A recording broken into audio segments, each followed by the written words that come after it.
Chapter 14. They will try to cause problems for you. Debtors were often mean and spiteful. They can be that way before the repo, and they can be just as aggravating after the repo as well. The lady who wouldn't give me the keys was simply mad at me taking the car. It's only going to cost her more money, but she didn't care. She wasn't going to give up those keys. After the repo of the van in Sheffield, where I drove across the field, the debtor called our office, and he said that I had driven across his flower bed and destroyed some flowers and plants and yard ornaments. I knew I hadn't, but I had to make a trip by Sheffield one day so I could take pictures to send into the office as proof that I hadn't torn anything up. The debtor was just trying to cause me problems. I backed up to a car that was hidden behind a house in Holly Pond, Alabama one evening, and the debtor came running out of the house yelling and cussing. She called me names. She ordered me off her property. It was obvious they were hiding the car. It was pulled around behind the car, and she'd stopped the repo and ordered me off her property, so I left. But she couldn't leave well enough alone. She calls Family Security Credit Union and tries to get me in trouble. She tells them that I had crushed the top of her septic tank when I drove into the backyard. I hadn't done no such thing, and nothing happened. But Tina knew me well enough to know that I probably didn't do that. But I had to stop back by there the next time I was down there to take pictures to prove that I hadn't done any damage. I had a Harley-Davidson account in Pisgah, Alabama, and the given address was a frame house on a corner lot in a rural subdivision. There was a chain link fence around the right side of the property, and there was a detached garage about 10 feet from the residence on the right side if you're looking at the house, and it opened up toward the street. The chain link fence was about 6 feet from the garage door, and there was a gate there, and the gate wasn't locked. The garage door was closed, and I'd been to the debtor's house several times, and I could never catch him at home. I knocked on his front door several times, and every time I was there, I knocked on the door, but I never could catch him in. So I would leave a note. Now, let me tell you something. Let me go ahead and say this. I may say it later on, but it's a trick. If you ever want to find out if somebody's home, then, you knock on the door and you think they're in there and they're avoiding you. Well, I would get a piece of paper. I'd walk back to the truck and I'd get a piece of paper. I'd take one of my 3x5 cards or whatever, and I'd write, give me a call. Call me Steve Andrews, and I'd leave my phone number. Give me a call when you can, and I'd stick it in the door, just where I could see it, sticking out of the door. And then I'd go get in my vehicle and I'd leave. Now, if you think somebody's there, they're probably watching you. And if they see you write a note and you stick it in the door and then you leave, what are they going to do? They're going to open the door and get that note. So what I would do, and it happened, I knew they were there. It happened many times. I'd write a note, stick it in the door, I'd leave, and drive back by 5 minutes later. If the note was gone, you knew they were in there. Well, I left a note for this guy. In fact, I left a couple of different notes. Hey, give me a call. This is Steve. I need to talk to you.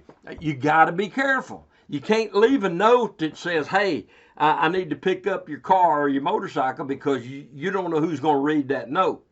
And it could be somebody other than the debtor, and you may get in trouble for the Fair Debt Collections Practices Act, which nobody knows about, but, it is possible. So you can't let anybody other than the debtor know why you're there. You can't tell anyone else that the debtor is late on his payments. And I'd been to this guy's house several times and left several notes just asking him to call me about the Sportster. So he knew I wanted it, but he never called. Well, one day I went to the given address, and there was a black pickup truck parked in the driveway right in front of the gate. The garage is there, and the fence, and then the truck. And it was parked less than a foot away from the gate leading to the detached garage. There'd never been a vehicle at the residence any time that I'd been there before, so I'm thinking, well, I finally caught the debtor at home. Also, this is the first time that the garage door had been opened, and I can see into the garage, and there is a Harley-Davidson Sportster, just like the one I've been looking for. I knocked on the door and nobody answered. I knocked louder, nobody answered. All right. Now, I'm gonna act, and I'm gonna act quickly before he either wakes up or comes home. And if he's there, he's gonna come out. So if no one comes to the door, you just assume nobody's home, but you still got to be careful because they may be there and they just didn't open the door for you. They might be watching you. Nowadays they could be recording you or have video cameras recording everything. And so you got to behave according to the dictates of the Fair Debt Collections Practices Act as much as possible. I wrote the last 4 digits of the VIN number on the back of my hand, and I went around the left side of the house. There was no fence around the back side, the left side. There was a fence along the back and then the right side and then over to the house. And this is where the gate was, but there was no fence on that side. And so I walked around the left side, and now I come to the garage. Now, there's a question about entering a garage. The Fair Debt Collections Practices Act mentions crossing thresholds, and you can't cut a lock off to enter a property. That's a breach of peace, and it's considered forceful entry. And plus, you're leaving the property unsecured for the debtor could claim that all kinds of valuable items come up missing from his property. So you got to be careful. Now, the agents of Alabama Auto Recovery, or Alabama Auto Adjusters at the time, why did I have recovery on there? That ain't even recovery. I need to change that. Just hang on, talk amongst yourself for a minute. I need to go back online and change that. Alabama Auto Adjusters at that time we had old instant cameras provided by the home office, and the camera used to take a picture and it popped out and printed as soon as you took it. This was before everybody had digital cameras, and we used them to verify that a vehicle might be wrecked and too damaged to be worth the repossession.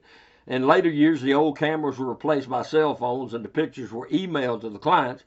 But one of the rules that filtered down to the agents from our home office was you can only enter and take a vehicle from a garage if the garage door was already open when you got there. In fact, we were told that when you get there, if the garage door is open, take a picture of the garage door to show that it was open when you got there, and then you can go in and take the vehicle. Now that sounds reasonable, sitting at a desk in the office, but sometimes it isn't real practical or workable in the field. Our solution was, if we suspected or we could look through a window in the garage and we could see that our collateral was in the garage and the garage door was closed, we would open the garage door, then take the picture, then take the collateral, and we'd have our picture. All is fair in love and war and repossessions. Well, in this situation, I'll let you judge on that, but in this situation, the garage door really was open at this time. I went in and checked the VIN. It was my motorcycle. It's one I've been looking for weeks. Fortunately, the forks were not locked. I rolled it out of the garage.